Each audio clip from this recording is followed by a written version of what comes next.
नमस्कार दोस्तों, आज मैं आपको बैसाख मास के स्नान की बहुत ही सुंदर कहानी लेकर आई हूँ। अगर आपको कहानी पसंद आए तो नीचे कमेंट बॉक्स में विष्णु भगवान की जय अवश्य लिखें। तो आइए सुनते हैं ये कहानी। बहुत समय पहले की बात है। नर्मदा नदी के किनारे एक छोटा सा गाँव था। उस गाँव में एक बुजुर्ग दंपत्ति रहते थे। उनके 2 बेटे और 2 बहुएं भी थीं। उस वैश्य का रोज का नियम था कि वो नर्मदा नदी पर स्नान करने जाते और स्नान करने के बाद 1 लोटा जल लेकर सूर्यदेव को अर्पित करते। फिर बड़ पीपल और आकड़े के पेड़ को सूंघते। एक दिन उस वैश्य ने अपनी पत्नी से कहा, भगवान, कुछ दिनों से मेरी तबीयत ठीक नहीं है और कल से बैसाख का महीना लगने वाला है। मुझे लगता है कि मेरा नर्मदा नदी के पर स्नान करने का नियम टूट जाएगा। तबीयत खराब होने के कारण मैं वहाँ जा नहीं पाऊंगा। तब वैश्य की पत्नी ने कहा, आप इतने दुखी क्यों होते हो? भगवान की कृपा से हमारे 2 बेटे और 2 बहुएं भी हैं। उन दोनों में से कोई ना कोई नदी का जल लाकर आपको दे देगा। तब वैश्य ने कहा, भगवान, इस पर मेरा मन है कि हम जोड़े से बैसाख स्नान करें। तब वैश्य की पत्नी ने कहा, आपने तो मेरे मन की बात कह दी और मैं भी यही सोच रही थी। अब आप चिंता मत कीजिए, हम दोनों जरूर जोड़े से बैसाख स्नान करेंगे। तब वैश्य दंपति ने अपने दोनों बेटे और बहुओं को बुलाया और अपने मन की बात उनसे कही। तब वैश्य का बड़ा बेटा बोला, पिताजी, आप तो जानते ही हैं कि मैं दूसरे शहर में नौकरी करने जाता हूँ और सुबह 5 बजे ही घर से निकल जाता हूँ, तो मैं तो आपका यह काम नहीं कर पाऊंगा। इस पर बड़ी बहू बोली, पिताजी, मुझे भी सुबह जल्दी उठकर इनके लिए खाना बनाना पड़ता है, इसलिए मैं भी आपके लिए नर्मदा नदी का जल नहीं ला सकूंगी। 1-2 दिन की बात होती तो अलग बात थी, पूरे महीने का ये नियम मैं नहीं कर पाऊंगी। तब वैश्य के छोटे बेटे बहू बोले, पिताजी, आप दोनों चिंता मत कीजिए, हम दोनों नर्मदा नदी से रोज जल ले आएंगे। आप दोनों रोज बैसाख स्नान करना।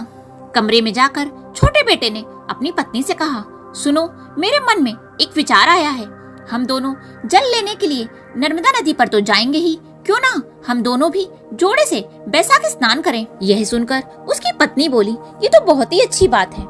दोनों ने जाकर जब अपने मन की बात अपने माता पिता को बताई तो यह सुनकर वैश्य दंपत्ति बहुत खुश हुए। दूसरे दिन सुबह 4 बजे ही वैश्य के छोटा बेटा बहू नर्मदा नदी के तट पर पहुंच गए। दोनों ने नदी में स्नान किया और जल लेकर घर आ गए। घर आकर उन्होंने वह जल अपने माता पिता को दे दिया। फिर उस वैश्य दंपत्ति ने 1 लोटा जल निकालकर अलग रख लिया और बाकी जल से स्नान कर लिया। फिर लोटे के जल से सूर्यदेव को अर्घ दिया और बड़ पीपल और आकड़े के पेड़ को सींचा। फिर पूजा करके 5 परिक्रमा लगाई। इसी तरह धीरे धीरे पूरा बैसाख का महीना बीत गया। बैसाख पूर्णिमा के एक दिन पहले वैश्य दंपति ने अपने छोटे बेटे बहू से कहा कि तुम दोनों ने भी हमारे साथ बैसाख मास का स्नान किया है। बैसाख मास के स्नान का पूर्ण फल पाने के लिए हमें 2 जोड़ा दंपति को भोजन कराना चाहिए। तब उन्होंने अपनी छोटी बहू से कहा, कल तुम अच्छा सा भोजन बना लेना और बेटा, तुम 2 जोड़ी ब्राह्मणों को गांव से बुला कर लाना, हम उन्हें भोजन कराकर दक्षिणा देंगे।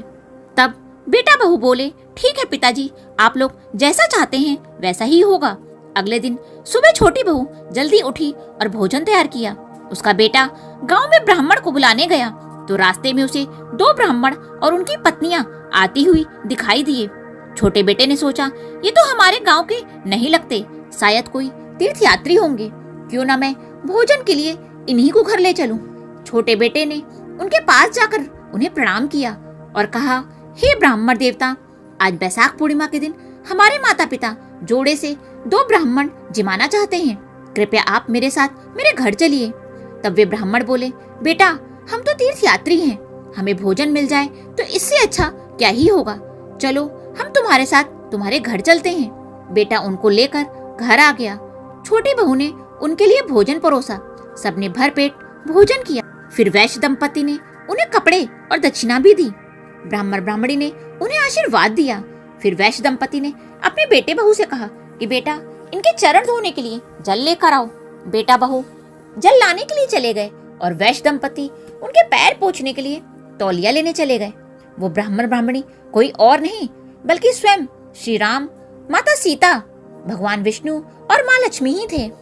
वे लोग वैश्य दंपति और उनके बेटे बहू को बैसाख माह के स्नान और बड़ पीपल को सींचने का पुण्य फल देने आए थे। आशीर्वाद देकर वो लोग वहाँ से अंतर ध्यान हो गए। जब वैश्य दंपति और उनके बेटा बहू वापस आए तो वहाँ कोई नहीं था, लेकिन पूरा घर अन्न और धन से भरा हुआ था। उन्हें बहुत आश्चर्य हुआ कि अचानक ही उनकी नजर वहां पर पड़ी जहां वो ब्राह्मण बैठे हुए थे। जहां भगवान राम बैठे थे वहां उनके धनुष और चरण के चिन्ह थे। जहां माता सीता बैठी थी वहां सोने के गहनों की एक थैली थी। जहां भगवान विष्णु बैठे थे वहां एक चक्र का चिन्ह था, और जहां माता लक्ष्मी बैठी थी वहां हीरे मोती के आभूषणों का ढेर लगा हुआ था।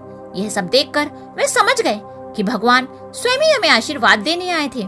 पूरे गांव में ये खबर आग की तरह फैल गई कि दंपत्ति के घर भगवान प्रकट हुए हैं। सभी लोग उनके पद चिन्हों के दर्शन के लिए उमड़ पड़े। जब वैश्य दंपत्ति के बड़े बेटे बहू को ये बात पता चली तो उन्हें बहुत दुख हुआ कि अगर हम भी बैसाख मास का स्नान करते और माँ पिताजी को नर्मदा नदी का जल लाकर दे देते तो हमें भी भगवान के दर्शन होते। फिर वैश्य दंपति ने पूरे गांव में ढिंडोरा पिटवा दिया कि बैसाख मास में स्नान करने बड़ पीपल तथा आंकड़े के पेड़ को सींचने से घर की दरिद्रता दूर होती है, वह घर में सुख समृद्धि का वास होता है। हे पीपल देव, जैसा सुख आपने वैश्य दंपत्ति को दिया वैसा ही हमें भी देना। इस कहानी को कहने वाले, सुनने वाले और पूरे परिवार को देना। बोलो विष्णु भगवान की जय। दोस्तों, अगर आपको ये कहानी अच्छी लगी हो तो कृपया इसे अपने दोस्तों के साथ भी शेयर करें ताकि उन्हें भी बैसाख मास स्नान का पुण्य फल प्राप्त हो।